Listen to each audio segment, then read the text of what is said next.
నేను ఇచ్చిన స్లోగన్ కూడా మీరు గుర్తుపెట్టుకోండి. ఓ మళ్ళీ కొత్త స్లోగన్ ఇచ్చారా? ఏంటది? Wealthy healthy happy. అంటే ఏంటి సార్? కొంచెం తెలుగులో చెప్తారా? సంపద, ఆరోగ్యం, ఆనందం. అంటే ఎవడో పేదరికంలో ఉండడానికి వీలు లేదు.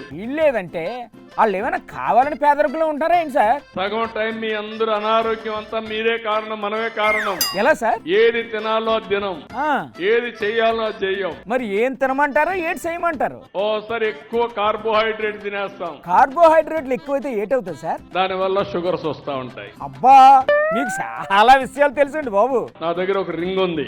ఏం రింగ్ సార్? అది మంత్రాల రింగా? ఏదో మంత్రాల రింగ్ కాదు, ఎవరైనా మాంత్రికుడు ఇచ్చాడా? మాంత్రికులు ఇచ్చిన రింగ్ కాదు. ఓహో, పూజలు చేసి ధరించిన రింగా?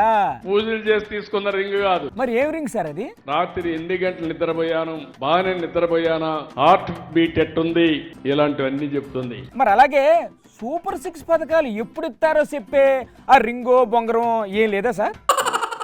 సార్ అదిగో అక్కడేదో చెప్తున్నారు, ఆ చెత్త తీసుకెళ్ళడం లేదంట. అడగండి అడగండి. చెత్త తీస్తున్నారా, ఇంట్లో పోయి కలెక్ట్ చేస్తున్నారా అని అడిగాను. పబ్లిక్ ని అడగండి సార్. చెత్త తీస్తున్నారమ్మా? తీయటం లేదండి సార్. తీరేని చేలు పైకి ఎత్తండి.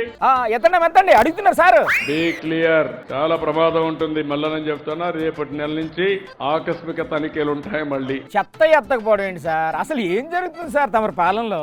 మీరేమనుకుంటున్నారంటే సార్ మారిపోయాడు అనుకుంటే నేను మారలా. మారిపోయానన్నారు కదా సార్ ఆ మధ్య. నేను 95 సీఎంనే, ఆ విషయం మీరు గుర్తుపెట్టుకోండి. అంటే తమరు ఏం మారలేదన్నమాట. ఓకే ఓకే, 95 సీఎం లాగా ఉండండి. ముందు ఆ చెత్త క్లియర్ చేసేయండి సార్.